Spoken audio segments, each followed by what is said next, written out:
Good morning, everyone. Welcome to Peregrine's Spring Webinar Series. Thank you very much for joining us in today's presentation. And we are delighted to share with you how to assess and develop soft skills of your learners using our Peregrine's EvaluSkills tool. First, let me introduce you to your panelists. With me today are my colleagues Christina, PJ, Denise, and ladies, please introduce yourselves. Hello, my name is Christina Perry, and I am the Portfolio Manager here at Peregrine Global Services.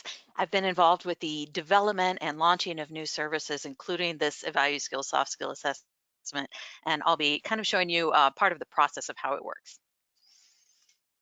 And hi, my name is PJ Burns. I'm the Director of Leadership Services at Peregrine, and I have been involved with, on our leadership services side, administering 360-degree assessments to folks and helping Peregrine help the business community over the last 15 years. So really pleased to be here with you, and I'm going to go over the reports and how to read them and what type of information you can get after the EvaluSkills evaluation has concluded. And good morning. My name is Denise Albert, and I'm one of 5 in the Client Service Management Department. I'm along with my colleagues, the ones who will help you set up your services should you choose to add some to your university or school. And we also supply the student support services as well. So we're excited to see you this morning, and I hope you enjoy the webinar. Thank you. And my name is Alimaa Jamiyansuren. I'm the Director of Partner Relations here at Peregrine. And I'll be discussing about the background as to why did we develop the soft skills assessment tool. And as Christina mentioned, when she joins us, she will be talking about the features and implementation. And PJ will come in and cover the reporting capabilities and how to use our reports to improve your learning outcomes results, be it for your program or be it for your individual students. Many of you are familiar with Peregrine, and for those of you who may not be as familiar with Peregrine, I would like to let you know that we have rebranded as of last summer. So now we are Peregrine Global Services, and we consist of 4 divisions: Peregrine Academic Services, Peregrine Leadership Institute, the Global Foundation, a nonprofit division, and the Pathways is our publication arm. We started as a leadership development company, organizing workshops and training seminars. And throughout the US and also internationally in Poland, South Africa, and in Mongolia. Through this work, we have accumulated a wealth of experience in developing leaders, evaluating and helping them build their interpersonal and leadership skills and competencies. And I'm quite delighted to be part of some of these projects and developing especially the leadership capacity in South Africa and Mongolia. And for the Academic Services Division, we truly focus on contributing to the development and improvement of the quality of higher education, its curriculum, its program, its content. And then we wanted to bring this experience and expertise from developing leaders into higher education. And we are catalysts for change, and together we bring positive change to the world. So, and thus we developed the EvaluSkills, right? A tool to assess the soft skills. And I wanted to start out with a simple question. And the question is, at your individual programs, do you have some sort of soft skills assessment? If you could take a second and answer this question, I would be really curious to see where you stand. And then we can, start talking about the essence of the soft skills assessment and development tool that we have developed, which we're calling EvaluSkills. So as the responses keep coming in, quite interesting. I see that, the numbers are changing. So at the beginning, it was 3/4 of you said, no, we don't have it. And the numbers are now going more into 60% of you say, no, you don't have any form of soft skills assessment. And about 40% saying, yes, we do. And again, this is just to gauge where you are with your assessment of soft skills. So, as we know all too well, soft skills is quite essential, especially in this day and age, right? Because part of your mission statements say you want to graduate career-ready learners. And you also have a development of learner soft skills integrated into your business curriculum, right? You have stated learning outcomes related to developing critical thinking and various interpersonal skills. And the big one is, let me close this out. And the big one is, of course, employers are asking more and more from colleges to improve on the students' career readiness skills while they are still in school. So then, of course, how are you fulfilling your mission? Are you graduating learners ready for employment? And is your curriculum delivering development of such skills?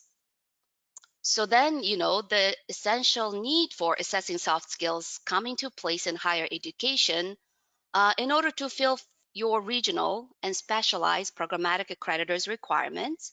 You also want to help satisfy employer expectations, and you want to demonstrate achievement and proficiency of NACE competencies. We have a slide on NACE, but also you want to provide learners with actionable feedback for continued skill development. So we developed the EvaluSkills using a 360-degree evaluation process used to evaluate these skills, right? And then the 360 evaluation uses the perspective of peers, instructors, advisors and mentors, internship facilitators, and also colleagues. But most importantly, as with all of our other assessment services, the value comes in the reporting of the objective and accurate measures. The value comes in being able to receive actionable data, analytics, and matrix. As I mentioned, the EvaluSkills framework works very nicely with the NACE competencies associated with career readiness. And this was developed by the National Association of Colleges and Employers in collaboration with the college career services professionals, as well as the human resources and staffing professionals. So our EvaluSkills provides you with a rich database of 200 plus distinct soft skills. You select from this database of soft skills and create a unique, customized solution that maps to your particular curriculum, to your particular programmatic or institutional learning goals. Each soft skills comes with its own evaluation rubric, and then the rubrics have built-in sample behaviors. So the idea here is we want to provide an objective and consistent evaluation of soft skills.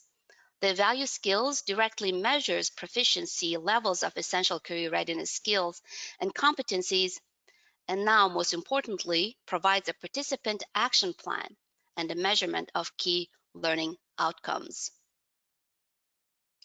EvaluSkills also addresses directly the top missing soft skills identified by this 2019 study by the Society of Human Resource Management.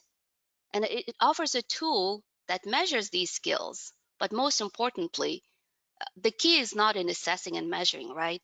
We want to be able to help your students to improve their performance. And if you have a programmatic learning outcomes, to also be able to help you with identifying the areas of strengths, the areas of weaknesses, and where do you need a change plan to improve the results. So as we have worked with all of our assessment services, and in the area of EvaluSkills soft skills, we also have developed them with the, okay, let me go, in mind to have an accreditation focus, right? And as with all of our other colleagues and partners, we have developed this tool to make sure that you are able to meet your programmatic and institutional accreditors' learning goals. In the case of IACB, related to key learning outcomes, and in the case of ACBSP, This is a non-prescriptive and a mission-driven accreditor. So you will be measuring the learning goals related to career readiness skills of your graduates that fulfill your institutional and programmatic mission statements. We also work with the AACSB to meet the standard number 9 curriculum content in order to be compliance ready. The same as with all of our other online educational offerings, there are many ways you can implement EvaluSkills into your academic programs, right? Be it undergraduate or graduate programs, or using it for your faculty and staff development. You can use it as a pre and post assessment at the end of the program, or as an ongoing soft skills assessment and development tool. Now, Christina and PJ will cover the implementation of the assessment tool and its application shortly in more detail. So just to summarize, what makes EvaluSkills unique, right? Now, in line with all of our other assessment services, EvaluSkills provides you with a customizable, flexible assessment instruments. The assessment comes with standardized rubrics to improve objectivity and consistency across evaluations. Now, when you sign up to use the service, you will have an administrator access to manage the entire process, also track student life progress as well. And as I've mentioned earlier, the reporting of the results for the individual student, the student cohort group, and the action plan to sustain the strengths and improve the weaknesses identified with the use of EvaluSkills is the value you receive from using the EvaluSkills assessment tool. So here I would like to change the presentation to Christina, who will be talking about the features, and she will talk about the implementation of the EvaluSkills into your academic programs.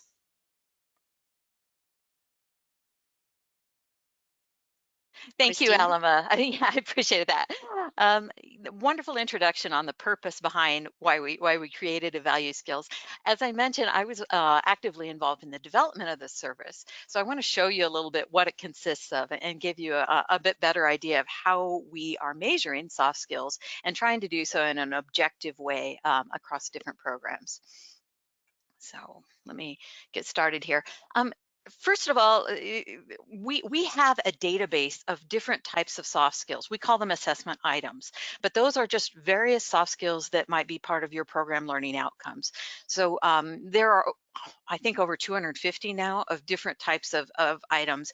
And here you have an example on this screen. It shows adaptability, curiosity, emotional intelligence. And you can go through these menus and here with the green check mark, choose the ones that align with your program outcomes.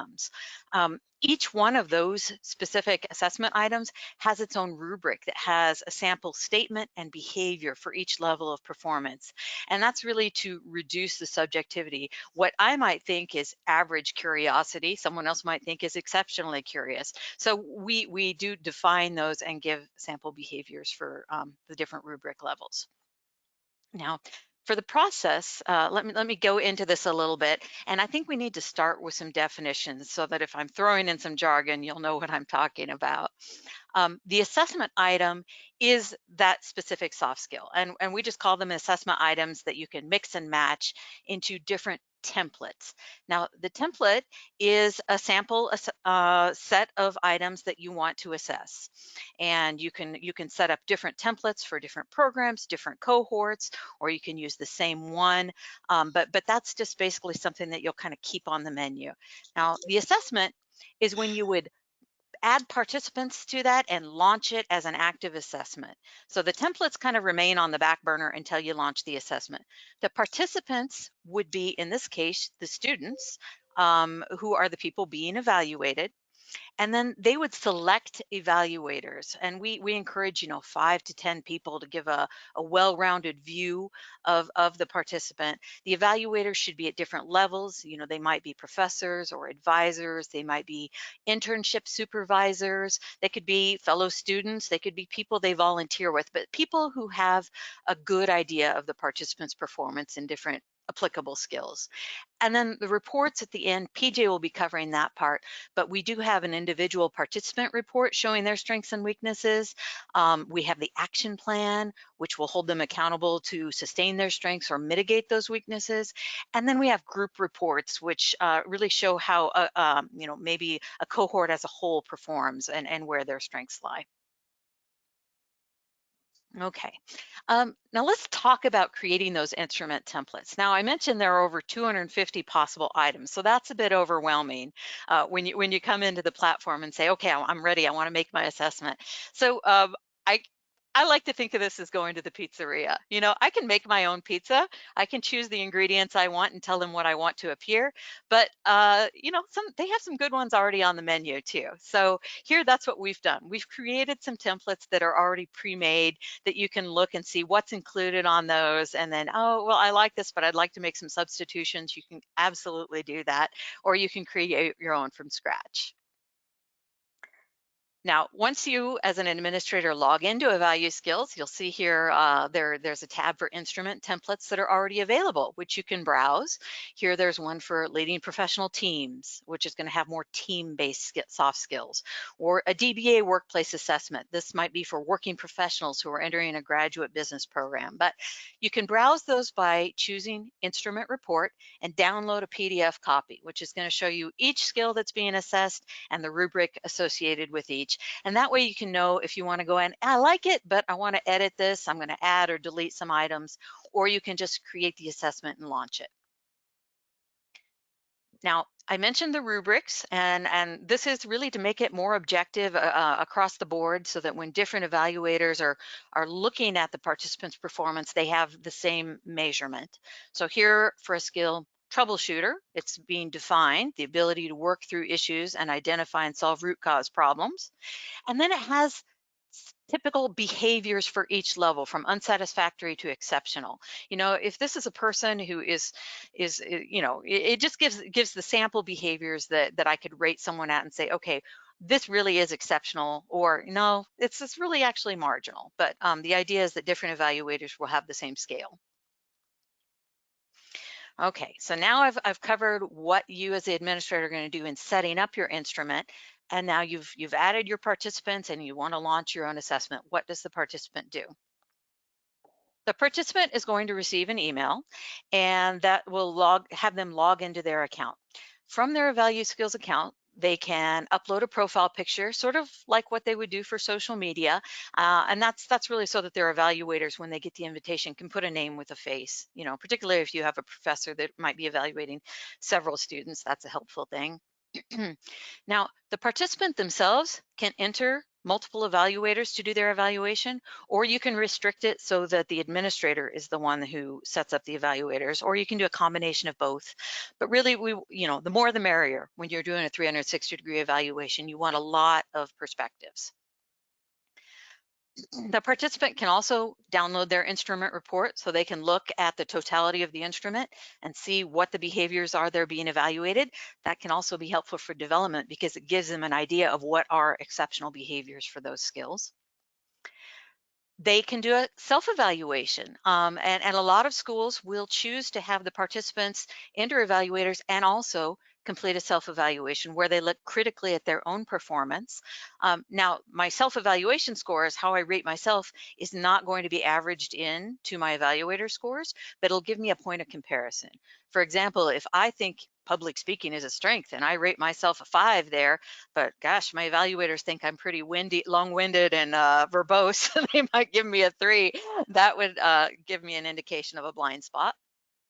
And then once they've received enough evaluator reports, feedback, they can run their individual participant report once it's closed, and that will help them build their action plan to see where their strengths and weaknesses lie. So just to summarize here, this is all done online, and the participant will receive an email where they can log in, they can create their password, invite their evaluators, and like I said here, they might not get feedback from every person they invite, but we do urge them to invite more people than they actually need at different levels, and then to do their self-assessment to see what their evaluators are rating them on, and then to critically consider their own performance. Okay, so that's it for the participant. They're logged into the platform, they've invited their evaluators, and now the evaluator is going to receive a similar email. In this case, it might say, dear Madam, whoever, Christina Perry has requested your feedback for an EvaluSkills 360-degree assessment, and then they can log in, set up a password for their account. That's useful if this evaluator is going to be evaluating several people. That way they have a dashboard and they can see all the pending evaluations that they have to do. They can also run the instrument report. They don't want to just, maybe they want to look at the whole thing and think about it before they do the evaluation. They can download that. And then as they're evaluating the participant, they'll go item by item through the skills, and they can save it for later, come back, add comments if they like, and then submit their feedback.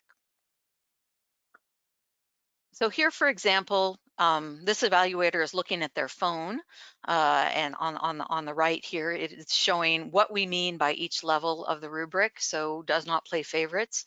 They can scroll through the behaviors 1 through 5 and then compare their recollection of the participant against the sample behaviors, choose which they think, go to the next item. They'll do that through all the different skills that are being assessed. There's an opportunity to add comments, which will help for the participants' development. And then once they, say you've set the threshold that this student needs at least 4 external evaluations, once that number has been met, the participant can generate their individual results report.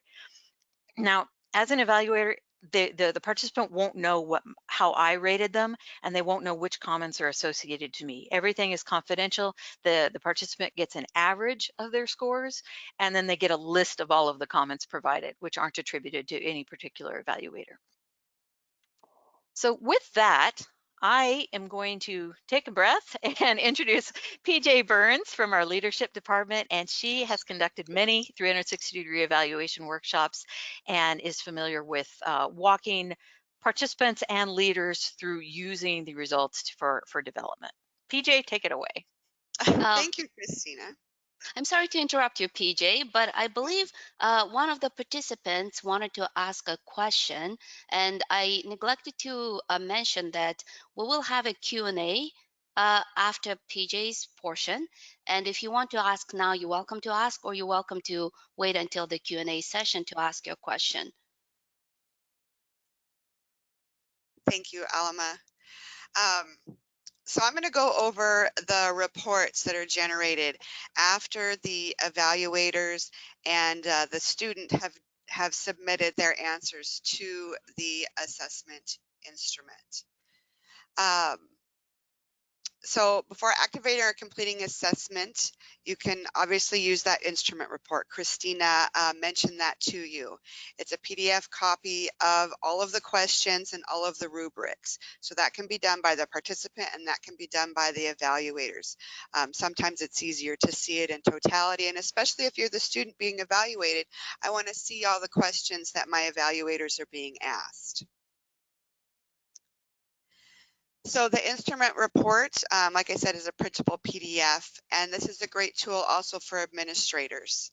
So to fully understand the instrument assessment, to help your students understand what they're going to be asked, and also to see all of those rubrics and the best sample behaviors that they are going to see that help us keep this what can be a very subjective assessment to be more objective and consistent.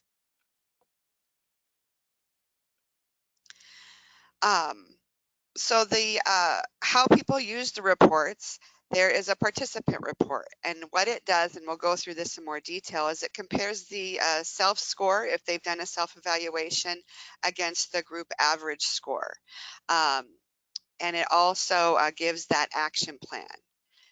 It is available online and in PDF formats. Once you're done with it and you generate your participant report, you get a link to view it online. You can also download it as a PDF. And then the other report that is available to administrators is called a group report. And what that will do is it will show the score of the entire group of students that you have put evaluated through the one instrument that you have created or used the template for. So let's go through the participant report. As Christina noted, any participant, student, if you're evaluating a group from one of your departments, can download those reports. Here's what the screen looks like whenever they're logged into their profile, that they can, once they've reached that threshold of evaluators, the little button to download that instrument report will appear. And then at any time, or excuse me, the individual report, pardon me, but at any time the instrument report is available. So once they get into that instrument report, uh, one of the graphics that we use, we try to keep this very visual. People learn in different ways, as you well know. And so we do a lot of things in graphs with some visual to it. And so one of the graphs that's shown, that's an overall view of your results as a participant, is this one. You see all of the items on the instrument, all of the soft skills listed there, right next to the left of the green bars. The green bars shows your average score among all of your evaluators for each individual soft skill that's being assessed. Those are the green lines going out to the right. And then you've got the vertical line, which is blue, and that's the mean evaluator rating overall. So for all of the ratings that received for all of these soft skill, that mean rating in this example is 3.26. So you can see on certain soft skills, this individual has exceeded that mean. These are items that are going to show as strengths and generate as strengths for the action item located later in the report. You can see some of these items are low and well below that mean average. For example, the last one, knowledge management, is well below that mean average. That is going to generate as a weakness in the action item portion of the report. So each individual soft skill that is assessed, in the report, they will see their self-score, what they gave themselves whenever they did the self-evaluation, an average of all of their evaluators. You can see on top the evaluator average is 3.8 for this specific example. And then you can choose to see the group average. So if I've got a group of students that I'm evaluating, they're doing their self-evaluation, that's the 4. All of that individual's evaluators is that 3.8. And then the group average for the entire group that are doing this one assessment, their group average for this one soft skill is 4.15. So they can see how they're comparing to their peers that are also taking the evaluation. And we noted that there's an action plan. After they've seen all of their individual results for the soft skills being assessed, the report generates strengths and weaknesses and puts them into an action plan. We don't just give them those items and say, okay, this is your weakness, this is your strength, now go build upon them. We actually include in the report detailed instructions on how to use and utilize an action plan. So this is what the action plan section looks like. For each of those weaknesses and also the strengths, it shows what your self-score was, what your evaluator score was, and gives you some guidelines on how to mitigate that weakness. It gives you the definition of the skill set that is being evaluated. It leaves you some space to type in some action items that you're going to do to improve them. It gives you some space to put in a timeline, because we all know an action plan without a timeline or a goal is just simply a wish. And then that last spot is to make the individual think about who they can use to help keep them accountable. Maybe they've got somebody that can be their mentor. And this really encourages them to bounce ideas off of somebody, let them know what that weakness or strength is, what they're going to do to build upon it or mitigate the weakness, and also their timeline so that they can be better held accountable. Now, this is available in the PDF report that, of course, you can handwrite on, but it also can be edited in our online platform. So it can all be located in that EvaluSkills platform all in one place. Now, the group report that we talked about is available to the administrators. So when you're logged into your administrative area, you can see the little blue arrow shows you that you just push a green button to download that group report.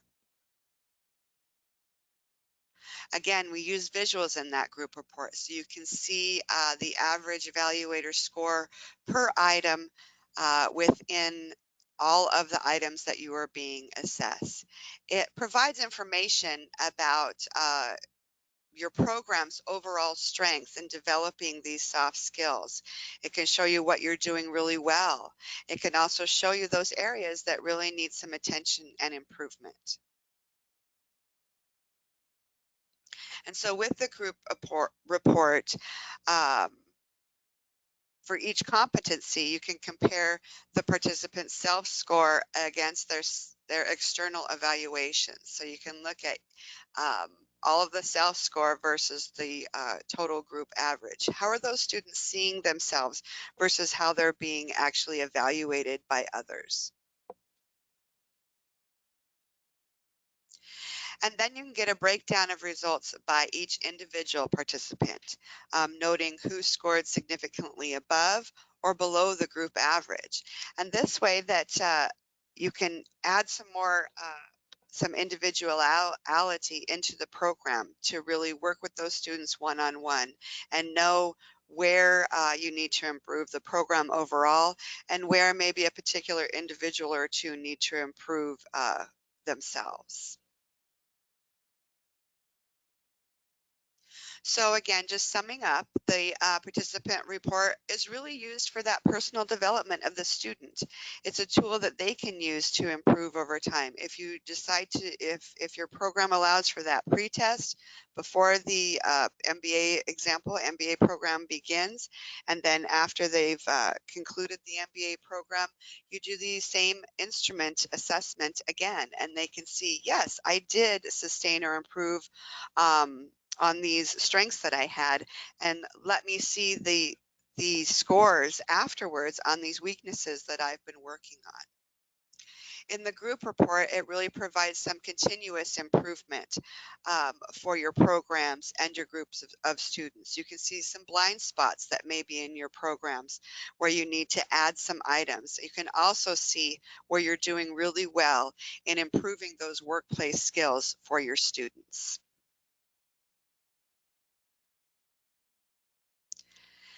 And so that really concludes all of our presentation about what the EvaluSkills program and process is. So we'd love to open up to some questions. And I think those are going to be hailed by Alimaa and Denise. Thank you so much for your time and Thanks. attention Hey, today. PJ, thank you very much. And just before we get started with the Q&A, we neglected in our housekeeping to let you know there are handouts attached to this webinar, and you'll have a handout that shows an instrument report, which is a sample of a different instrument and the rubrics and what it looks like. That is included as a handout to download, as is a sample participant report, so you can Evaluators who know and have sufficiently observed their behavior. How do you evaluate a class of 100 students when the opportunity to observe individual behaviors is low? Would one of you like to take that? Yeah, and this especially, I can see that this could be more difficult, particularly for undergraduates who might not have the same work experience. What we recommend is that the participants themselves would name their evaluators, and you would explain the purpose to them that they do want people who've worked with them outside of school as well. So if they're involved in activities, clubs, coaching, whatever those type of things it can be, you can have the students name, a variety of participants from different realms in their lives to give the feedback. It doesn't necessarily have to be a professor evaluating 100 students that they might only see in the lecture hall. Thank you. And that's really how, this is PJ, that's really how you get that, the name of the evaluation being that 360 degree, that student has people in their lives that maybe they've worked for or they've volunteered for would be in a quote unquote supervisory type of level. You want to get feedback from those folks for certain. They'd want to get feedback from peers, folks that they have worked with or volunteered with.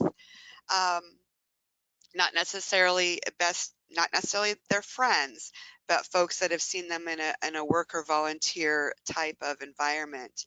And then if they've had any supervisory type of experience, then they would want to get feedback from that level as well. And that's what makes it that 360. It's not just the one professor or faculty in the class that's evaluating those 100 students, that many of which they wouldn't know personally or professionally. Does that make sense? Yeah. It does, And PJ. Thank you. if I could add is that we recommend for an evaluation to take place to have at least two evaluators, three and more if possible.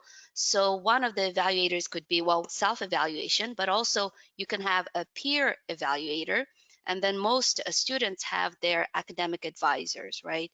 And then they can select, or you can select for the student an instructor, especially if it's given. And there's an issue with the students enrolled in a class in the numbers of hundreds.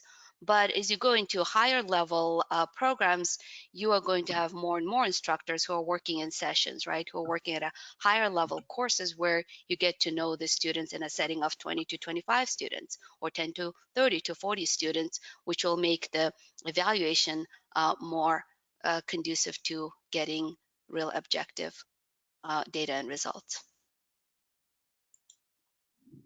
Perfect. Here's another really good question that probably more than one person has, and that is, can a deadline be set for the participant and or evaluator to complete their evaluation?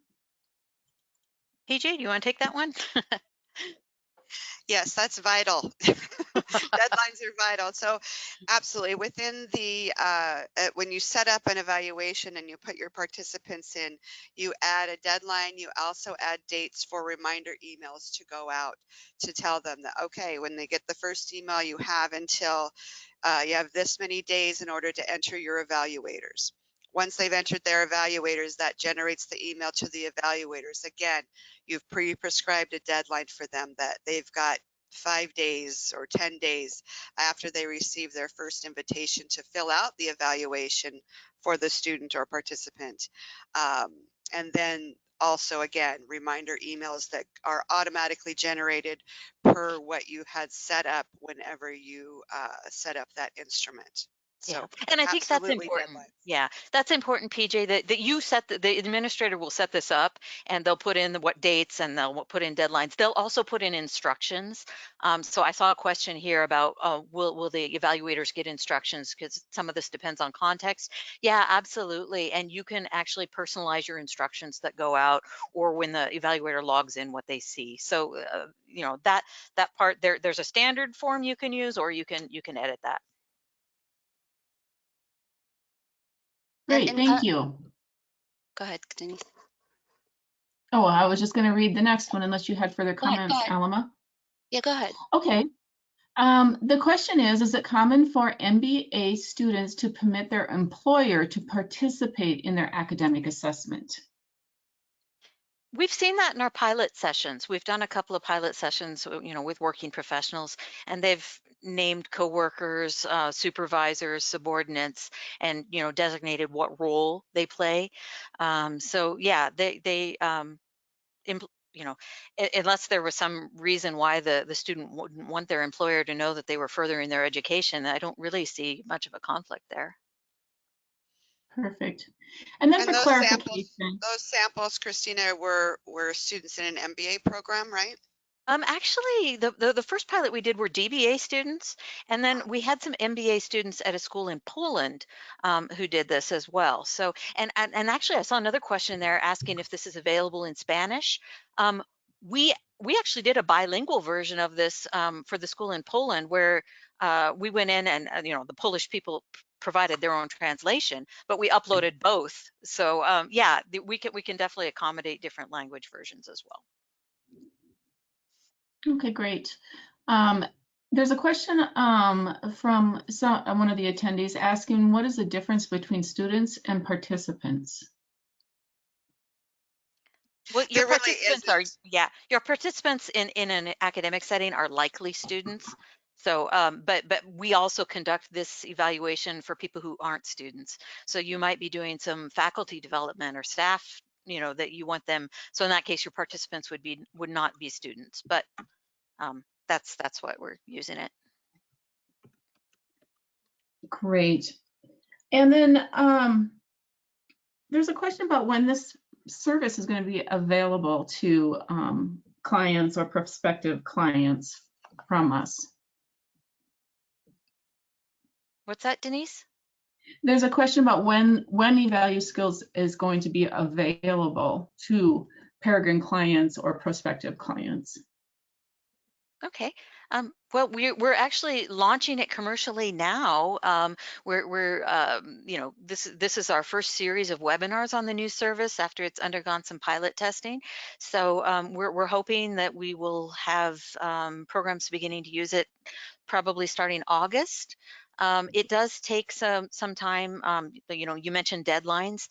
If you decide that you want your students to use this service, once you set the time when you would need the results, we would want to work with you to set up the instrument and get it out to the participants and evaluators and give them a couple weeks before you want the reports available. So, we're probably looking at August. Thank you. Here's another question. So, Mr. Lamani is asking, according to your experience, do you think departments include these results in their self-evaluation reports for accreditation if they are responding to a certain learning outcome?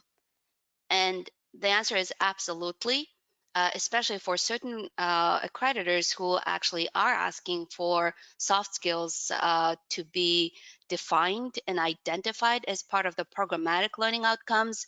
You can use the results specifically to respond to these requirements and include the results and the reports in your self-evaluation report. And one thing is that you can use it for institutional accreditation purposes. You can also use it for specialized programmatic accreditation purposes. And with the accreditors, they not only want to see you doing assessment or measuring these learning outcomes directly or indirectly, but most importantly, are you doing anything with the data and the results, right? So you can include the results, and the beautiful thing of EvaluSkills is we provide you with action plans to, after having identified, as PJ explained so eloquently, the areas of strengths and areas of improvement, you can come up and use our action plan for the individual learner, but also for the program to improve in your curriculum, to improve in the content of your program, how develop these soft skills and results. So the answer is absolutely, and it can help you with your closing the loop and continuous improvement processes. Okay, awesome. And then there's a question about what the cost of this program and service to universities or programs and students will be. Okay, I'll bring up a slide on that so we can discuss this. Here is, I'm sharing the slide on the cost, and with all of Peregrine services, our cost is per student registration, and it includes all of the client admin support, the administrative website, that type of thing, so no extra charges. We've done a different pricing structure for higher education versus industry, so there is a price break, and the student price starts at $59 for 25 or fewer per year. And that, that's regardless of how many evaluators each student has. For each student, for them to launch their assessment, get a report back, we're looking at $59. And then if the volume goes up, then the price drops. If you're going to be doing this for over 100 students per year, then we would work out some sort of a site license agreement with you. But that does, like I said, it includes, the customization of your instruments, all of the participant reports, group reports, longitudinal reports, if you're going to be doing comparisons down the road. We just charge that per student. So, and I saw there was another question about who pays for it. You know, all of our services, we either work with the university and invoice the university at the end of the month when these things are used, or there are student pay options where students can either purchase a bookstore code or they can use their credit card to pay for things. So it really depends on what your plan is there. Here's a couple other questions I can combine into one by Ying Tumblr, another one by Patsy. Hi, guys. Could you please provide a couple examples on how the instruments are embedded in the program? One course or a couple courses, artifacts, and another question that could go with it is Patsy's question about how long does it usually take to get the assessment completed? Okay. As for implementation in the courses, if you're using this for program level assessment, then it makes sense to put it maybe at a capstone course, like we do for our knowledge-based assessments, or if there's a part in your program where students are doing internships, maybe this is something you do immediately after the internship to gather that sort of feedback. So whatever point that it makes sense. Now, some of the pilots we've done have introduced the EvaluSkills assessment as the first course in their MBA program or their DBA program, and then they intend to do the same evaluation at the end of the program to see if there's measurable improvement in those different soft skills. So it can be embedded in a course, a workshop that you're doing. Some graduate programs, for example, have on-campus convenings where they might want to conduct a workshop on the results. So, different ways to do that, but it can just be done at the start and end of a program, or at a point where it makes sense to gather feedback. Oh, and there was also the part of the question about how long it takes. PJ and I, when we were working on pilots, we recommend you take a month from when you decide, okay, we want the students to start inviting participants or inviting evaluators and doing their own self-evaluation. You probably want to plan a month before you get together to review the results and reports. Just now, for each individual evaluator, if they sit down, they get a link, they log in to do the evaluation, it's only going to take them 20 minutes, but it's the getting around to it part. And, not everyone has the convenience to just drop everything and do it. So we ask, you give them a couple weeks to get it done. Uh, and Christina, can you mention how we have automated email messages and reminders go out to evaluators and how that setup works? Yeah, absolutely. So, say that May 1st, I'm going to launch an assessment, and I want to, May 25th, I want to wrap it up. I'll give my participants a week to invite their evaluators, and then when the evaluators are invited, I can set up reminders that might go out 5 days after their original invitation, then 3 days after that, and then 3 days after that. Or there's in the platform, it lets you set reminders that'll just send an email to the evaluator saying, your feedback is still needed. Please click here to complete the evaluation. So we can pester them a little bit. And then also you can log into the EvaluSkills website and just manually send a reminder. If you see people, oh, I need that link again, can you send it? You can go in and send them a reminder. And there was another question also by Jim who was asking, when do these reports become available? Okay. If you're doing a group, we have this set up two ways. So sometimes you're having a whole group that's going to be taking the same instrument and you've set a closing date. If that's the case, then the reports are available after that closing date. If the participant has at least two external evaluators, you can't do it with just one because then there would be no confidentiality. And you can set the threshold higher. So if you say that you want the reports available on a closing date, if the participants have at least 5 evaluations, you can do that. Now, if these are just individual drop-ins and you're not going to be doing a group comparison, then it's just once the participant hits that minimum threshold, they can run their individual participant report. So you can either set a closing date or you can just set a minimum number threshold for people to reach, and then that instrument or that participant report becomes available. And it's available then anytime you log in, you can re-download it. So say I ran my report and I had 5 evaluations completed, but then a week later I had 3 more, I could run it again. Those averages would update. Um, Another question that's similar, thank you, Christina. Another question that kind of goes under the similar topic is, can an institution create multiple different assessments? For example, one for the entry into a specific program, embedded into a specific course, and as you just mentioned, one for the outgoing students. And is each institution allowed to create and administer only one version of the assessment? That was Yeah, you Jonna's can question, create yeah. as yeah, you can create as many templates as you like. Say I'm a program director and I want to have different. I would just probably create different templates that correspond to each program and then name them accordingly, for whatever concentration that is or whatever program I'm doing. And then I could reuse that same template each time I want to launch it again. But I can create as many as I like, and you can adapt the items that are included for each template. And then, Christina, I just wanted to mention that when you create that template and that instrument and you launch that instrument, you do it for a specific group of students or participants. I'm using those terms interchangeably. And then you create this other instrument for this other group. When you launch the second instrument, you've got this other group of students or participants that are attached to that particular assessment.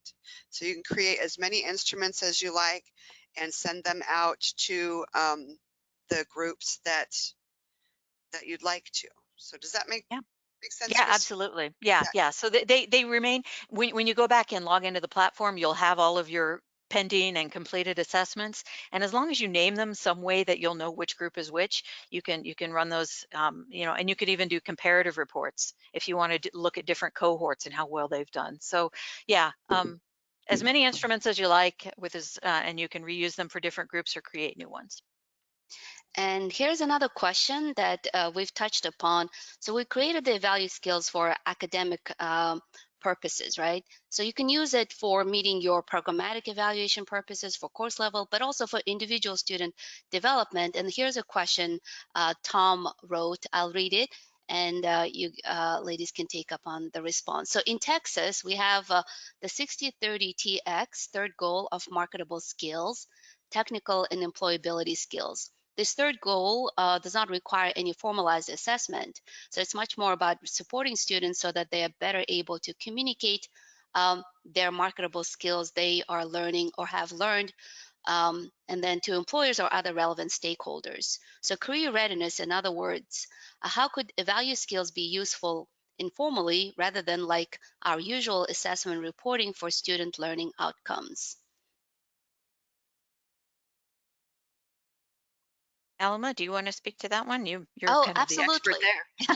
there. Absolutely. So, as I started before reading the question, is that the big part, and as you have responded to our poll questionnaire, that 60% of you are here to learn about how to develop these soft skills in your learners, right? And how to support them. So, if you don't know where your learners are starting, it's hard to put together a plan of improving. So this is your first step to getting a closer look not only at individual students levels where they are as they enter your undergraduate program or graduate program. So once you have that information, it'll be helpful for you to put together what are the areas that your students need support. And it could be formal, it could be informal, it could be part of a curriculum, outside of the curriculum. Maybe it's something that's, if it's communications, embedded, built into the curriculum. But if it's something that's outside, critical problem solving or change management or decision making, what are the tools? It could be something that you can work with your career development services or academic advisors. And the goal here is to help your students to really be able to demonstrate that they have achieved the competency in these work career readiness skills. And absolutely true that with some of our other assessment tools with B-School Resource, students can use the results from this external assessment, external validator of them having achieved these competencies, and they use the results as part of their job application portfolio, right? And we don't have badges yet, but it could be part of certification that shows them that they have done well, they have had action plans, they have had identified where they're well, and relative to, especially with the reports that we create for the participant relative to the cohorts, right? You can see that this is our student cohort, and I'm at the 95th percentile performance, demonstrating these competencies, and I'm able to, be a successful candidate for a particular job that a student is applying for. So it could be used in formal settings, in informal settings, and aiding your programmatic learning outcomes for sure, but also aiding your individual student goals and developing these shaping development plans for individual students in order to be able to achieve these and proficient in these soft skills competencies. Okay. Well, we are nearing the top of the hour now. I know that we still have quite a few questions. Could I just encourage people to note down this email, this info@peregrineglobal.com, and shoot us an email if you have any questions, because we're very excited you could join us, and we were impressed by the amount of people that signed up for this webinar. So please continue to reach out to us if you have any questions. We'll make the recording available, and if you'd like to do a one-on-one session with your team, just let us know, and we can set up a video conference that way. And yeah, thank you, Christina. Thank you so much for attending this webinar session with us. And we've noticed there was a big demand for this particular topic. And what we're thinking is to hold another webinar on the same topic with our same presenters. And feel free to keep an eye out for an announcement for another webinar. So if you had some colleagues who did not get a chance to attend, feel free to attend our future EvaluSkills assessment and development webinar. But also, as Christina mentioned, reach out to us. We'll be happy to share the link to the video recording and then email you the handouts if you didn't get a chance to download them. Also, visit us at peregrineglobal.com. We also have peregrineacademics.com, and you can get to that website through our Peregrine Global, and email us to info@peregrineglobal with any additional questions, clarifications, or requests for documents and information. So thank you very much, Christina, PJ, Denise, for leading this very interactive and engaging session. And thank you again for attending. And we'll look forward to catching up with you after the webinar. Thank you. Thank you. Bye. Thank you, everybody. Thank you. Bye.